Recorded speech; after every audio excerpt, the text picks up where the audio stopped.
ECD number 3360, मुरली तारीख 14 अप्रैल 1968, व्याख्या तारीख 6 सितंबर 2020।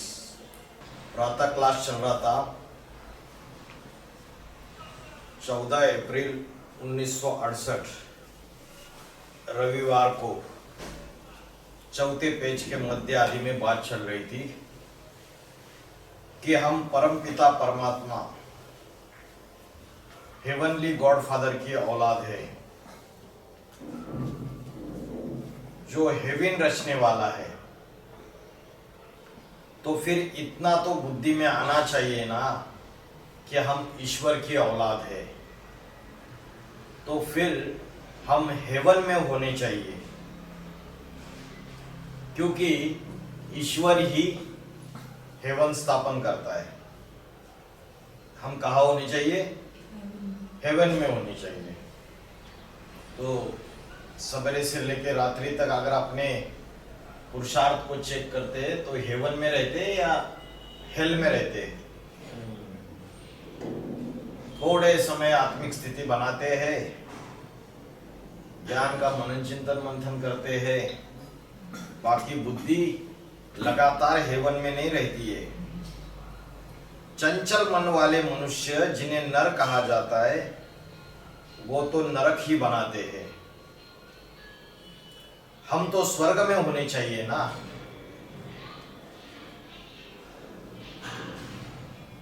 परंतु करोड़ों वर्ष लगा दिए शास्त्रों में। शास्त्रों में क्या बोल दिया कि दुनिया तो करोड़ों वर्ष की है। लाखों वर्ष की भी नहीं है। कितनी है? सिर्फ 5000 साल पुरानी है।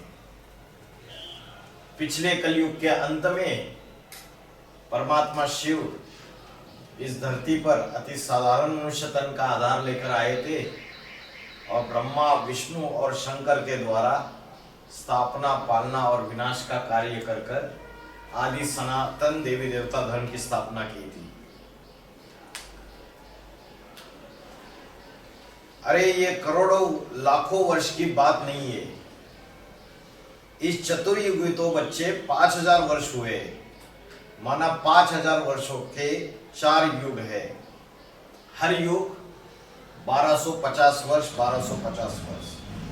इसमें आधा टाइम 2500 वर्ष स्वर्ग दिन और आधा टाइम 2500 वर्ष जो है वो ब्रह्मा की रात्रि है। सतयुग और त्रेता युग ब्रह्मा का दिन, द्वापर युग और कलयुग ब्रह्मा की रात्रि।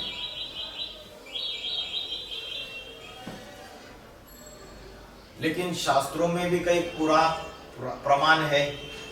ब्रह्म वैवर्त पुराण नाम का जो शास्त्र है उसमें बोला है, काले 5 सहस्त्राणि वर्षाणि तिष्ठते भूतले पापानि पापिनो यानि भुक्त्यम दास्यन्ति स्नानता। इसका मतलब ये है कि 5000 साल का ये 4 युग, ये काल पूरा होने के बाद जो पापी व्यक्ति है उनके पाप और ही बढ़ते जाते हैं और उन पापों का दान वो मुझे करते हैं। काले 5 सहस्त्राणि वर्षाणि तिष्ठते भूतला, मतलब इस धरा पे, इस धरती, भूतल मतलब धरती, 5000 वर्ष का काल पूरा होने जाने के बाद जो पापी जन है वो सारे अपने पापों का दान मुझे देते। कौन बोल रहे? गंगा बोल रही है। ब्रह्म वैवर्त पुराण में गंगा ये बात बोल रही है। तो यहाँ कोई काले 5 सहस्त्राणि, यहाँ कलयुग की बात नहीं आई। मतलब 5000 साल का काल पूरा होने के बाद, इससे साबित होता है कि सृष्टि 5000 साल पुरानी है। उसके बाद हरिवंश पुराण है, भागवत पुराण है, इसमें भी आया हुआ है कि ये जो कलयुग है ये 1200 वर्ष है। इसमें 1000 वर्ष कलयुग की आई और 2000 वर्ष है, 200 वर्ष है वो उसका संध्या काल है, संध्यांश है। तो ये बात भागवत पुराण में आई है, हरिवंश पुराण में आई है। तो शास्त्रों में भी बहुत सारे मतांतर है। और अगर महाभारत का जो शांति पर्व है उसमें अगर देखेंगे तो चारों युगों की जो आयु है वो 12,000 वर्ष बताई है सिर्फ। और इन लोगों ने क्या किया, एक दिन मतलब देवताओं का एक दिन मतलब मनुष्यों का एक साल 365 से गुना कर दिया। तो 365 से गुना कर दिया तो वो लाखों में चली गई आयु। ऐसे करके सारा अगड़म बगड़म कर दिया। जबकि शांति पर्व में जो महाभारत के शांति पर्व में जो श्लोक आए हुए उसमें कभी भी दिव्य वर्ष की बात बोली नहीं। तो शास्त्रों में मतांतर है और शास्त्रों में आटे में नमक मिसल सच्चाई रह गई। इन लोगों ने अपने मतांतर चला के अपनी व्याख्या करा के आयु जो है चारों युगों की वो लाखों वर्ष करोड़ों वर्ष कर दी। तो बाबा ने बोला है कि ये 5,000 वर्ष का चारों युग है और हर युग की आयु 1250 वर्ष 1250 वर्ष। ठोकरे खाते रहते। रात्रि जो होती है ब्रह्मा की रात्रि, द्वापर युग कलयुग, इसमें क्या खाते हैं, ठोकरे खाते सभी प्राणी। और ठोकरे खाते हैं तो क्या होता है, दुख होता है ना। जब ठोकर लगती है तो दुख होता है, ये दुख की दुनिया बनती है। तो यह 5,000 वर्ष की बात है कि तुम आज से 2,500 वर्ष पहले जब नर के रूप में, मनुष्य के रूप में विदेशी विधर्मी धर्मपिताए इब्राहिम बुद्ध क्राइस्ट आए, उससे पहले तुम सभी बच्चे देवी देवता थे। इब्राहिम कब आया, आज से 2,500 साल पहले। 2,500 साल पहले जब आया तब द्वापर युग की शुरुआत हो गई। और मनुष्य के पास आज जो हिस्ट्री अवेलेबल है एक्यूरेट, यूनिवर्सिटी में विजिट करो और हिस्ट्री के प्रोफेसर को मिलो, जो बड़े एक्सपर्ट हिस्ट्री के प्रोफेसर से बड़ी बड़ी यूनिवर्सिटीज में विजिट करो और उनको पूछो कि एक्यूरेट कितने साल का हिस्ट्री अवेलेबल है। 2,500 साल से पुराना हिस्ट्री किसी के पास अवेलेबल नहीं है। तो बोला कि जो हिस्ट्री अवेलेबल नहीं है उधर मनुष्य कैसा था, दैवी गुणों से भरपूर था, देवताओं का राज्य था। तुम सब बच्चे देवता थे। तो तुम किसे कहा जाता है, जो सामने बैठने वाले बच्चों को ही तुम कहा जाता है ना। अभी 5,000 वर्ष पूरा हो गया, माना स्वर्ग की दुनिया भी 2,500 वर्ष की पूरी हुई। और अभी तो एटम बम बन चुके हैं दुनिया का विनाश करने के लिए। पाकिस्तान धमकी दे रहा है ना, अभी आज नहीं तो कल 1-2 दिन में युद्ध चालू हो जाएगी। हमारी जो नेवी है उन्होंने INS अरिहंत उसको उतार दिया अरेबियन सी में। क्या कर दिया?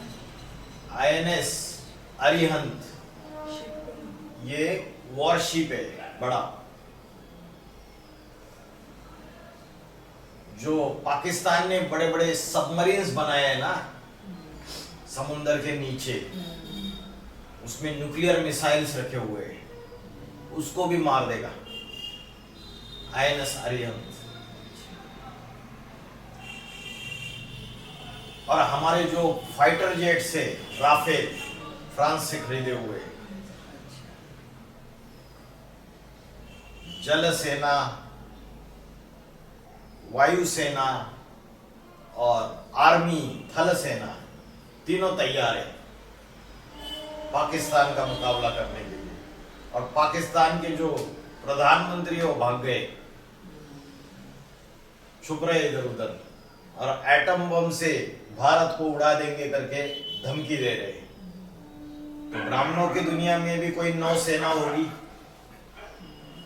जल सेना, और ब्राह्मणों की इस दुनिया में भी कोई वायुसेना होगी, और ब्राह्मणों की दुनिया में भी कोई थल सेना होगी।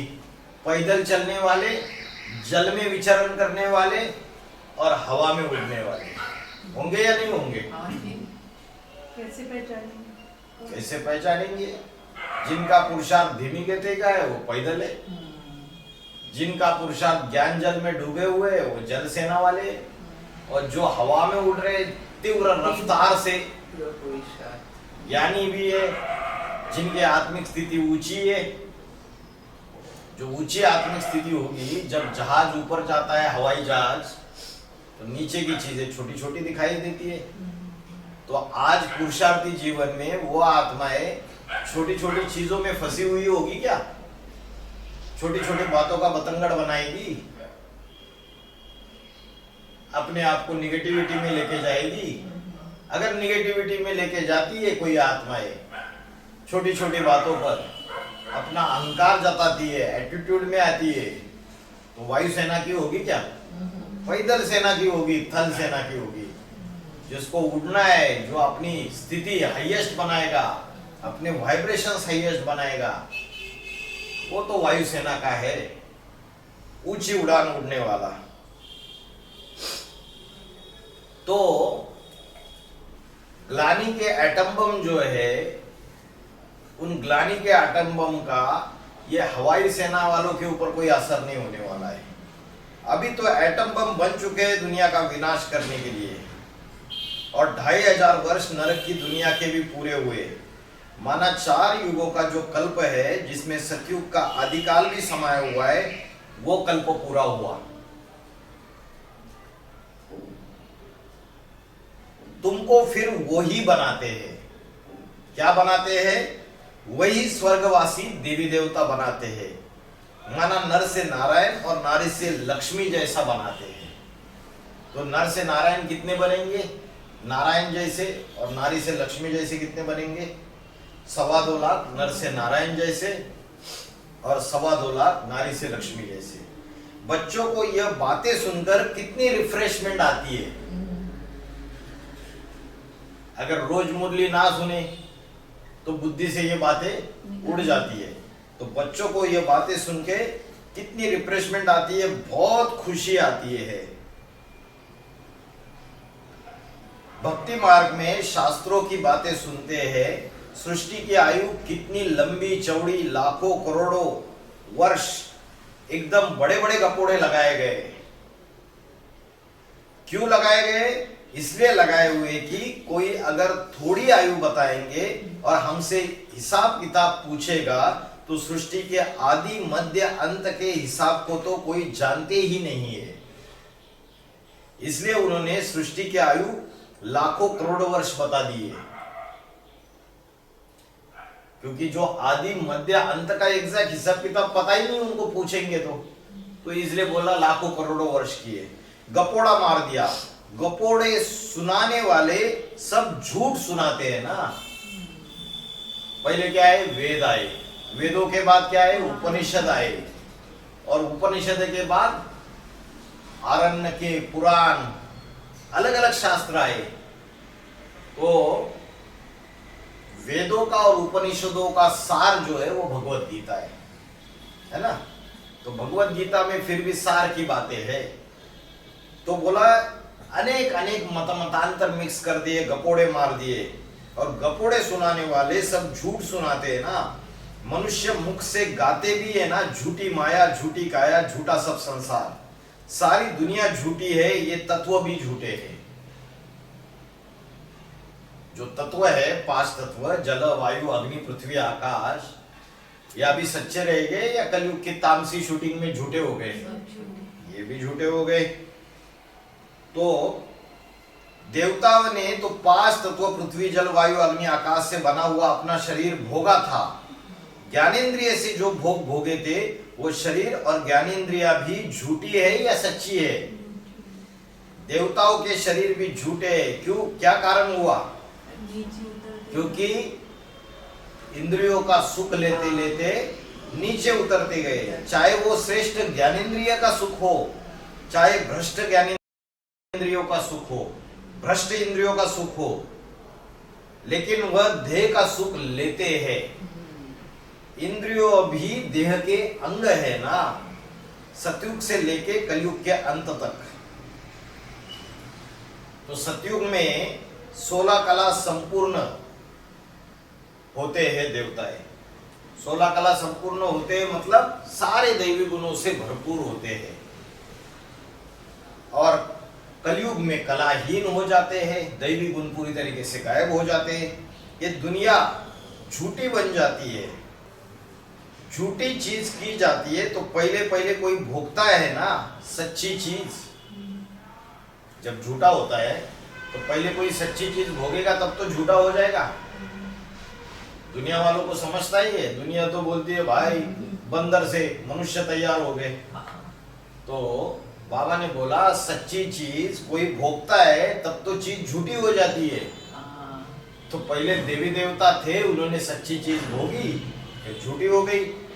भोजन होता है थाली में, कोई पहले भोगता है ना तो छोड़ देता है तो झूठा हुआ। तो भगवान ने जब ये दुनिया बनाई थी स्वर्ग की, उसमें देवी देवताओं ने वह दुनिया भोगी थी 5 तत्वों वाली। अभी कलयुग में यह दुनिया पुरानी हो गई। जो 5 तत्व थे वो सतयुग और त्रेता युग में सहयोगी थे। प्रकृति के 5 तत्व, प्रकृति क्या थी? पूरी सहयोगी थी, दासी बन चुकी थी। पशु पक्षी प्राणी प्रकृति सारे दासी बन के मनुष्य के जो मुख्य एक्टर है उसके सहयोगी बन चुके थे। लेकिन क्या हो गया, ये 5 तत्वों वाली दुनिया देवताओं ने भोगी। अभी कलयुग में ये दुनिया एकदम पुरानी हो गई। जैसे हम कोई नई चीज खरीदते हैं, कंप्यूटर खरीदते हैं, लैपटॉप खरीदते हैं, पहले ज्यादा यूज करते हैं, मोबाइल यूज करते हैं, फिर पुराना हो जाता है। तो ये झूठी दुनिया बन गई। 5 तत्व झूठे दुखदाई बन चुके हैं। कैसे बन चुके? दुखदाई। तो जल वायु अग्नि पृथ्वी आकाश सारे ही दुख देने के निमित्त है या नहीं है? अभी अमेरिका में कैलिफोर्निया में आग लग गई थी जंगलों में, शहरों तक पहुंच गई, लाखों लोग भाग गए, करोड़ों बिलियन डॉलर्स का नुकसान हो गया। तो अग्नि तत्व, एटम बम फटते हैं तो अग्नि तत्व दुखदाई बन रहा है या सुखदाई है? दुखदाई है। जल तत्व, जल तत्व सुनामी आ गया है ना, बड़े बड़े कभी हाई टाइड आता है, कभी लो टाइड आता है, कभी नदियों में बाढ़ आती है। तो जल तत्व भी दुखदाई बन रहा है ना। उसके बाद वायु तत्व, वायु तत्व बड़े बड़े तूफान आते हैं और हजारों लाखों लोगों के मकान और सारा उनके बर्बाद करके लेके जाते हैं। तो वायु तत्व भी दुखदाई बन रहे। फिर पृथ्वी, पृथ्वी तत्व दुखदाई बन रहा है या नहीं बन रहा है? अभी कहाँ भूकंप आया था? ये म्यांमार थाईलैंड में भूकंप आया था। ताश के पत्ते जैसी बिल्डिंग गिर गई, 70-70 मंजिल वाली, हजारों लोग मर गए उसमें पूरी तरीके से। तो दुखदाई बन चुके हैं पूरी तरीके से ये 5 तत्व। झूठा दुखदाई होता है या सच्चा दुखदाई होता है? झूठा दुखदाई होता है, सच्चा तो सुखदाई होता है। सत्य से सुख और झूठ से दुख पैदा होता है। तो सत्य कौन है? एक शिव ही सत्य है, इसलिए बोला गया है सत्यम शिवम सुंदरम। एक शिव ही सत्य है 100%। बाकी जो देवी देवता है, अष्टदेव भी थोड़ा कम झूठ है ना। 0.1%, 0.01%, 108 उससे भी ज्यादा झूठ है, 108 से ज्यादा 1000 झूठ है, 1000 से 16108 झूठ है। तो झूठ से दुख पैदा होता है और सत्य से सुख आता है। देखो देहधारी मनुष्य गुरु जितने भी धर्म गुरु हुए मानवीय, इब्राहिम, बुद्ध, क्राइस्ट, ये सब झूठा ज्ञान सुनाते हैं। लेकिन आज इन धर्म गुरुओं के जो चेले हैं, उनके सामने ये बात बोलो तो ये मारने के लिए दौड़ जाएंगे, हिंसा के ऊपर उतर आएंगे। तो बोला ये सब के सब झूठा ज्ञान सुनाते हैं। झूठे ज्ञान से झूठे तत्वों वाले शरीर मिलते हैं। ज्ञान भी झूठा, तो जो शरीर मिल रहे उनके जो चले चपाटे वो भी झूठे तत्वों वाले मिलते, और जो तत्व है वो तो झूठे हो ही चुके। झूठ से ये सारा संसार तमो प्रधान बन गया। जो बच्चे सयाने हैं, समझू है, उनकी बुद्धि में तो जरूर आता है कि बाबा को जैसे ज्ञान का सागर कहा जाता है, समझा जाता है ना। वो गाते भी थे, तू प्यार का सागर है, ज्ञान का सागर है, सुख का सागर है। पर वह क्या ज्ञान देते हैं जो प्रेम का सागर, सुख का सागर कहा जाता है? वो क्या ज्ञान देते हैं? जो प्रेम का सागर है, ज्ञान का सागर है, ये दुनिया वाले समझते हैं क्या?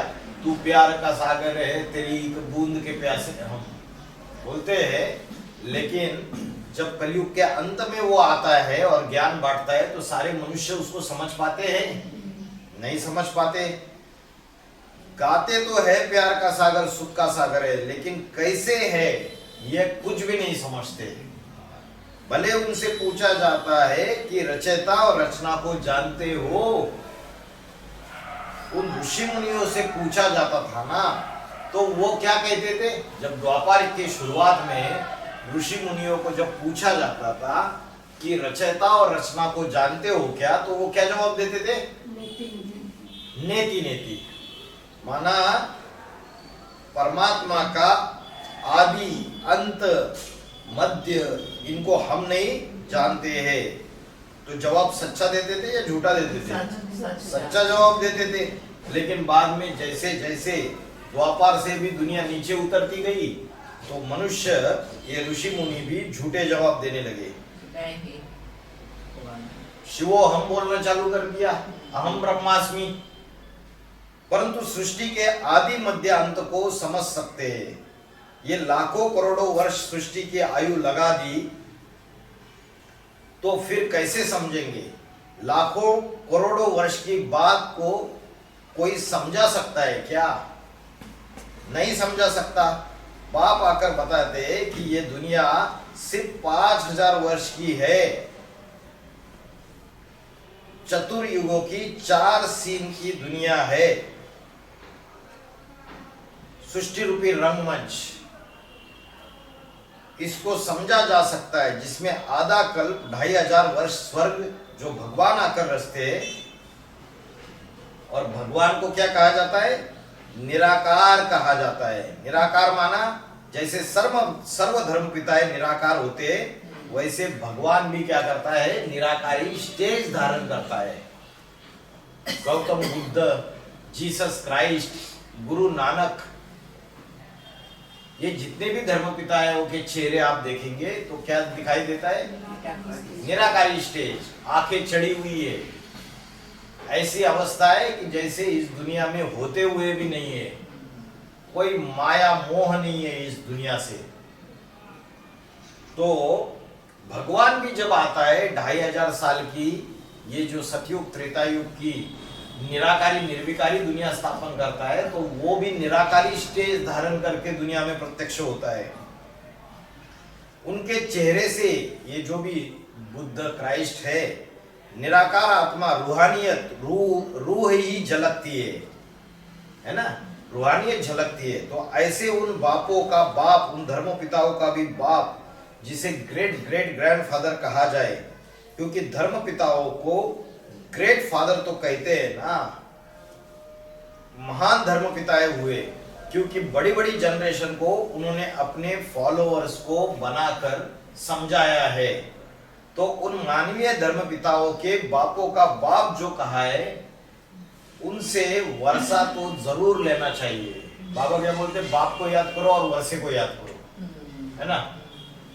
सिर्फ बाप को याद करो और वर्षे को याद करो। तो वर्षा क्या मिलता है बच्चों को? स्वर्ग का वर्षा मिलता है, सुखधाम का वर्षा मिलता है, नर से नारायण बनने का वर्षा मिलता है। तो बाबा ने बोला वर्षा देने वाला एक है या ज्यादा है? एक है। एक आत्माओं का बाप, एक मनुष्य सृष्टि का बाप, एडम, आदिदेव, आदिनाथ। जो आत्माओं का बाप है वो तो निराकार है, ज्योति बिंदु शिव। तो वो वर्षा देता है क्या? तो निराकार बाप निराकारी वर्षा देगा, ज्ञान है ना, से। ज्ञान का वर्षा देगा। तो जो आदम है, साकार है, मनुष्यों का जो बाप है, वो वही वर्षा देने के निमित्त बनेगा। ऐसा नहीं कि निराकार आत्मा केवल सारा कार्य करती है। निराकार आत्मा भी शरीर में प्रवेश किए बगैर दुनिया में कोई कार्य नहीं कर सकती। ऐसे ही सुप्रीम सोल भी जब तक साकार उस मनुष्य सृष्टि के आदम में जो साकारी सो निराकारी, क्या बोला? साकारी सो निराकारी, उसके शरीर में आता है, मन बुद्धि से निराकारी हो जाता है। बाकी ऐसा नहीं कि साकार शरीर खलास हो जाता है, रहता है। अभी यह जो साकारी सो निराकारी की अवस्था की बात की और बोला साकार शरीर खलास नहीं होता है, तो यहां हमने स्थूल शरीर समझ लिया, यहां सूक्ष्म शरीर की बात है। क्योंकि उसका सूक्ष्म शरीर कभी भी खलास नहीं होता है, तो वो साकारी सो निराकारी हमेशा रहेगा। मतलब 100% आत्मिक स्थिति में भी रहेगा और सूक्ष्म शरीर का भान से साकारी अवस्था में रहेगा। साकारी सो निराकारी, समझ में आ रहा है? तो दोनों बाप से जरूर वर्षा मिलता है। बाप नई दुनिया जरूर रचते। जब रचते तो हमको कहा होना चाहिए, हम बच्चों को जरूर नई दुनिया स्वर्ग में होना चाहिए।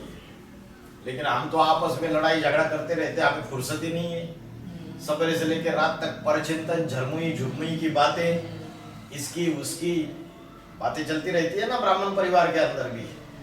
तो हमें बच्चों को जरूर स्वर्ग में होना चाहिए, लेकिन हम स्वर्ग में रहते नहीं है, स्व की स्थिति में, आत्मा की स्थिति में रहते नहीं है।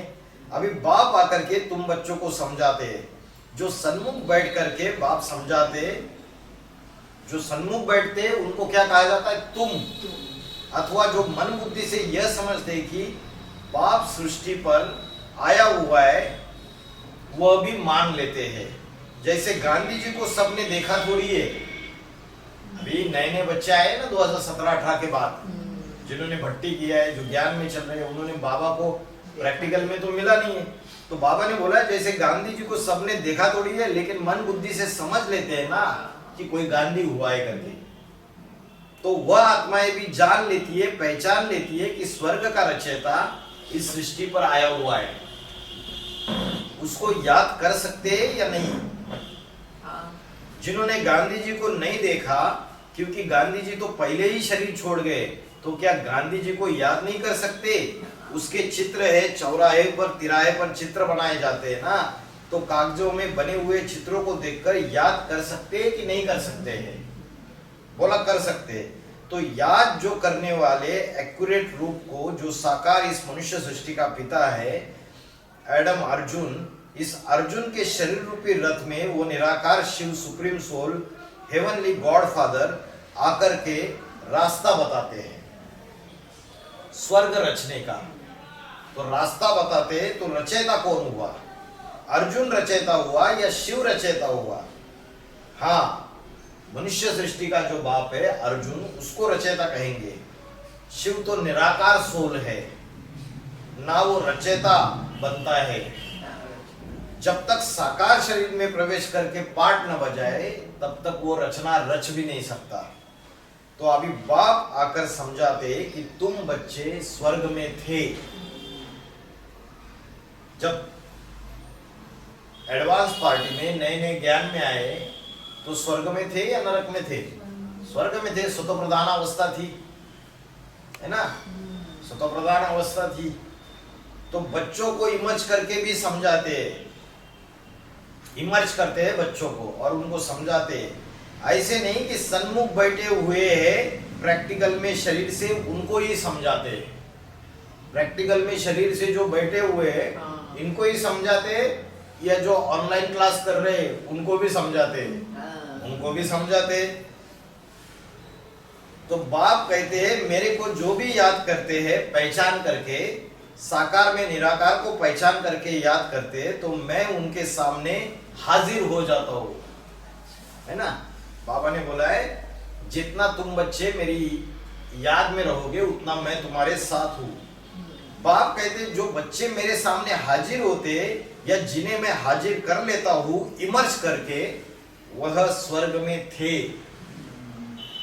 स्वर्ग माना स्वस्थिति वाले, माना आत्मिक स्थिति में रहेंगे तो सुखी रहेंगे या दुखी रहेंगे? सुखी रहते। देहभान में रहते, देहंकार आता है रावण की तरह कि मैं इतना लंबा चौड़ा मोटा ताजा हूं, ये देहाभिमान है ना। इतना मुख वाला हूं, मेरे को इतने मुख है, इतने धर्म पिता है मेरे कंट्रोल में है। तो ये जो अहंकार आता है ये रावण की तरह, वो दुखी रहेंगे या सुखी रहेंगे? दुखी रहेंगे। तुम बच्चे ही कहेंगे कि हम स्वर्ग में थे, जो बाप को पहचानते अच्छी तरीके से, जो अच्छी तरीके से पहचानते वो कहेंगे हम स्वर्ग में थे। अच्छी तरीके से पहचानना क्या होगा? बाबा ने तो बोला है मेरे साथ रहने वाले भी मुझे पूरी तरीके से पहचान नहीं पाते। मैं जो हूँ, जैसा हूँ, जिस रूप में जिस तरीके से पाठ बजा रहा हूँ, उसे कोई विरले बच्चे ही पहचान पाते हैं। तो असली पहचानने वाले बच्चे कितने होंगे जिन्होंने बहुत अच्छे से पहचाना होगा? 8। पहले 8, उसके बाद 108। तो बोला जो बाप को पहचानते हैं अच्छी तरीके से, तो वो बच्चे कहेंगे कि हम स्वर्ग में थे। बाकी सब नहीं कहेंगे कि हम स्वर्ग में थे। जो आते ही ये द्वापर युग से इब्राहिम, बुद्ध, क्राइस्ट और उनके फॉलोअर्स जो है वो 2500 वर्ष के अंदर आते हैं। जब से मनुष्य की बनाई हुई हिस्ट्री जो है वो कब से मिलती है? वो 2500 वर्ष की हिस्ट्री मिलती है। उससे ज्यादा कोई प्रूफ प्रमाण मनुष्य के पास है नहीं। वो पुरानी हिस्ट्री 2500 साल पहले की तो supreme soul, heavenly God father Sadashiv Jyoti ही आकर बताते हैं।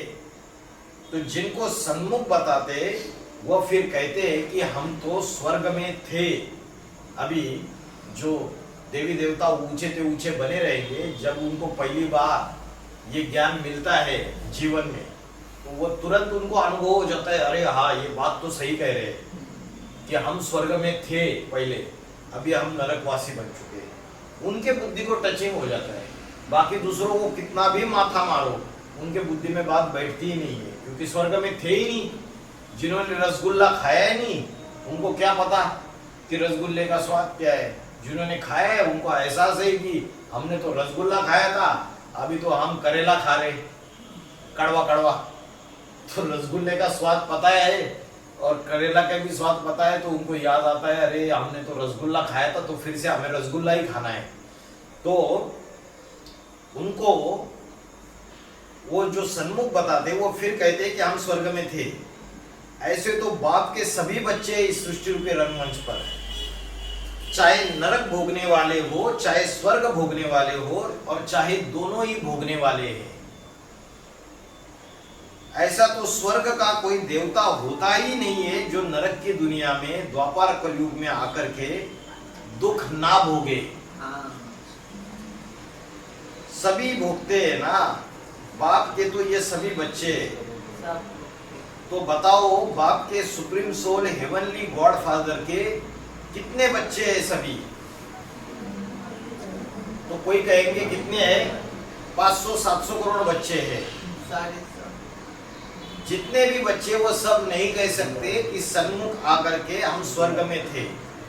उनमें से जो सन्मुख बैठ कर के सुनते हैं, एक बार भी जो सन्मुख बैठकर सुना तो कौन सी लिस्ट में आएंगे? उस लिस्ट में आएंगे जिन्होंने शरीर सहित आत्मा में रह करके साकारी निराकारी आत्मा प्रैक्टिकल रूप में बाप जो इस सृष्टि पर आता है तो सम्मुख बैठकर उनसे सुना होगा। अथवा उनको भी कहेंगे जिनको इमर्ज करके याद करते हैं। बाबा किन्हीं किन्हीं बच्चों को इमर्ज करके याद करते हैं, सामने तो नहीं है।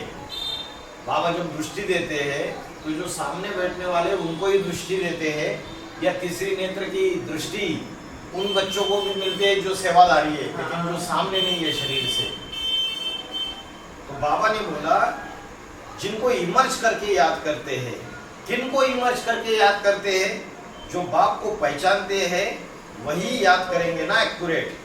तो तुम बच्चे समझ गए हो कि सभी बच्चे तो बेशक इस सृष्टि रूपी रंगमंच पर है, परंतु सबका धर्म, सबका रहने का, इस सृष्टि रूपी रंगमंच पर आना वापिस जाना सब कुछ भिन्न भिन्न प्रकार से, एक जैसा नहीं हो सकता। तो कैसे आत्माएं शरीर छोड़ करके इस सृष्टि रूपी रंगमंच से जाती है और कैसे जा करके पहले सूक्ष्म वतन में निवास करती है। सभी जो भी भोगी आत्माएं इस सृष्टि रूपी रंगमंच की एक शिव सप्रीम सोल को छोड़ करके सब सूक्ष्म वतन में जाती है या नहीं जाती है? सारी आत्माएं सूक्ष्म वतन में जाती है नहीं जाती है? जाती है ना। शंकर पार्वती वह भी जाते हैं कि नहीं जाते हैं? तीन देवताएं ऊंचते ऊंच कहे जाते हैं, ब्रह्मा विष्णु महेश, वो भी सूक्ष्म वतनवासी होते हैं कि नहीं होते हैं? वह भी होते हैं। तो सूक्ष्म वतन में तीन पुरियां दिखाई, ब्रह्मा पुरी, विष्णु पुरी और शंकर पुरी। तो वो तीनों देवताएं भी सूक्ष्म वतनवासी होते हैं। तो बोला तो पहले तो सूक्ष्म वतन में जाकर सब इकट्ठा होते हैं। जब विनाश होगा तो पहले कहाँ इकट्ठा होंगे? सारे के सारे सूक्ष्म वतन में। तो सबकी बुद्धि में रहता है ना कि ये जो चित्र निकाला है सूक्ष्म वतन का, जो तीन लोगों का चित्र है, साकारी मनुष्य लोक, सूक्ष्म शरीरधारी आत्माओं का लोक और फिर बीजरूप आत्माओं का लोक। तो सूक्ष्म वतन में इकट्ठा होते हैं, मतलब 100% ये जो तीसरा नेत्र है वो जागरूक नहीं होता है, कर्मातीत अवस्था नहीं बनेगी, 100% स्वर्ग की स्थिति नहीं बनेगी, लेकिन उससे थोड़ी सी नीचे स्थिति होगी। तो सूक्ष्मतन की अवस्था है, समझ में आ रहा है? अवस्था तो बनी है लेकिन 100% नहीं बनी है। उसके जो नीचे थोड़ी सी अवस्था है वो सूक्ष्मतन की अवस्था है। तो पहले पहले क्या करेंगे? सबको सूक्ष्मतन में इकट्ठा करेंगे। साकारी अवस्था तो नहीं है देवाभिमान की, फरिश्ता ही स्टेज है, लेकिन 100% देवता ही स्टेज नहीं है ना, परमधामी अवस्था नहीं है। तो पहले सूक्ष्मतन में जाकर सबको इकट्ठा करते हैं ना, तो सबकी बुद्धि में रहता है ना कि यह जो चित्र निकाला है सूक्ष्मतन का, साकारी मनुष्य लोग, सूक्ष्म शरीरधारी आत्माओं का लोग और फिर बीज रूप आत्माओं का लोग। जो बीज होता है वो छोटा होता है, अणु से भी अणु, ज्योति बिंदु। तो उसकी लंबाई चौड़ाई हो सकती है क्या? नहीं हो सकती। अभी भी हम बिंदु याद करते तो उसकी थोड़ी लंबा चौड़ाई होती है। जब परमधामी स्टेज में, बीज रूपी स्टेज में 100% टिक जाएंगे तो वो इतनी सूक्ष्म स्टेज होगी, अणु से भी अनुरूप। तो देखो वो निराकारी स्टेज में रहने का चित्र भी निकाला है। जो सृष्टि रूपी वृक्ष है ना, उस सृष्टि रूपी वृक्ष के सबसे ऊपर बैठा हुआ है, क्योंकि स्थूल शरीर रूपी वस्त्र नहीं है। जो सबसे ऊपर किसको बिठाया है? शंकर को बिठाया है। उसकी स्टेज और नारायण की स्टेज, जो इस सृष्टि रूपी रंगमंच पर आदि नारायण पार्ट बजाने वाला है, उसकी एक ही स्टेज है या अलग अलग है? दोनों एक ही स्टेज है। उसका नाम ही है नारायण, क्योंकि वो 100% स्थिति में नारायण बन जाता है। तो बोला ना साकारी सो निराकारी। जो सदैव नारायण साकारी है और जो शंकर है वो निराकारी है। जो सदैव क्षीर सागर में निवास करता है, ज्ञान जल में निवास करता है, तो उसकी भी पहचान देते हैं कि कैसे वह साकार वतन को छोड़ करके इस सृष्टि पर हीरो पार्ट बजाता है, आदि से लेकर अंत तक पार्ट बजाता है। पहला पार्टधारी हुआ कि नहीं, अव्वल नंबर।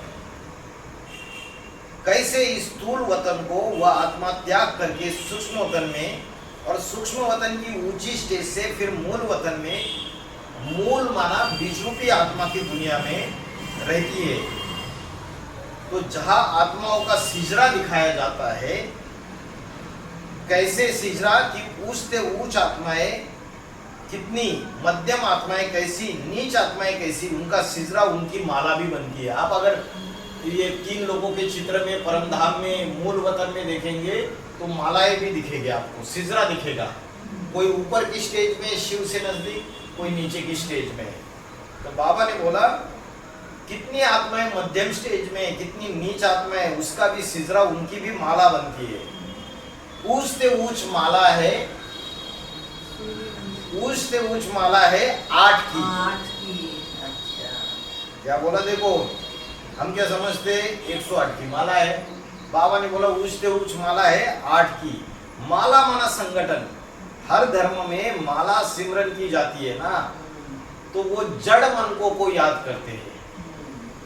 दुनिया वाले, अलग अलग धर्मों वाले, मुस्लिम, बौद्धी, क्रिश्चियन, सन्यासी, सिख, हिंदू, सब लोग माला को याद करते। जो माला के जो मनके हैं वो जड़ मनके हैं या चैतन्य है? जड़, एक्चुअली वो जड़ को याद करते हैं। वो चैतन्य तो उनको पता ही नहीं है कि ऐसे कोई चैतन्य मनके भी होते हैं। तो यह कोई जड़ मनके थोड़ी ही है, यह तो आत्माओं की यादगार है। चैतन्य आत्माओं ने जड़ शरीर में प्रवेश करके पाठ बजाया है। जो श्रेष्ठ से श्रेष्ठ आत्माएं 8 है, जो अष्टदेव के रूप में पूजी जाती है। भारत में भी, स्वदेश में भी पूजी जाती है, विदेश में भी उनकी मान्यता है, निराकारी रूप में मानते हैं। 8 फरिश्ताओं के रूप में मानते हैं ना, सूक्ष्म शरीरधारी फरिश्ताओं के रूप में नहीं मानते। कुरान में भी लिखा है कि खुदा के तख्तों को 8 फरिश्ताओं ने उठाया है। तो सूक्ष्म शरीरधारी थे ना, तो सूक्ष्म शरीरधारी माना सूक्ष्म शरीरधारी नहीं, जिनकी अवस्था सूक्ष्म बन चुकी है, अव्यक्त स्टेज बन चुकी है। तो बोला, तो ये सूक्ष्म शरीरधारी आत्माओं का सिजरा सभी धर्मों वालों को याद तो है ना। तो सभी धर्मों वाले, चाहे आधार मूर्त है, चाहे आधार मूर्तों के फॉलोवर्स है, चाहे विश्वरूपी दुनिया है, उन अष्टदेवों को याद करती है या नहीं करती है? करती है। बाबा ने बोला है, तो बोला सिजरा सभी धर्म वालों को याद तो है ना। हाँ, बाकी सूक्ष्म वतन में कोई सिजरा थोड़ी दिखलाते। फिर बोला कि सूक्ष्म वतन में कोई सिजरा थोड़ी दिखलाते, ये तो सूक्ष्म मन बुद्धि की यादगार है। जो अव्यक्त अवस्था उनकी बनती है, उसकी यादगार है ये। ऐसा नहीं कि वो सूक्ष्म शरीर से है या कहीं सूक्ष्म वतन में है, इसी दुनिया में है, चैतन्य रूप में है, लेकिन ऐसी सूक्ष्म अव्यक्त स्टेज बनाई हुई है, उसको सभी धर्म वालों को तो याद है ना। तो सारी दुनिया वालों के सामने प्रत्यक्ष होंगे अंत में जाके अष्टदेव, तब तो उनको सिमरन कर रहे। कितनी बेशर्म आत्मा है, ध्यान ही नहीं देती, सुनती ही नहीं है।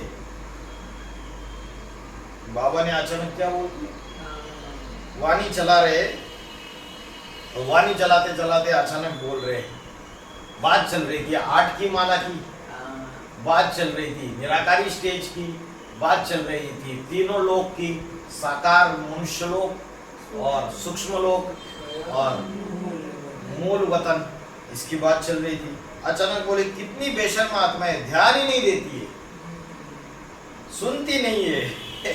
तो ऐसी बेशर्म आत्माओं से झगड़ते ही नहीं, झगड़ना चाहिए ना, भगाया देना चाहिए। बाबा को या तो सामने बैठा वाला कोई ध्यान नहीं दे रहा है, तो बाबा बोल रहे भगाया देना चाहिए। तो बताया सूक्ष्म वतन, अभी फिर से सूक्ष्म वतन में आया, बताया सूक्ष्म वतन में सूक्ष्म शरीरधारियों का कोई सिजरा थोड़ी बनता है ना।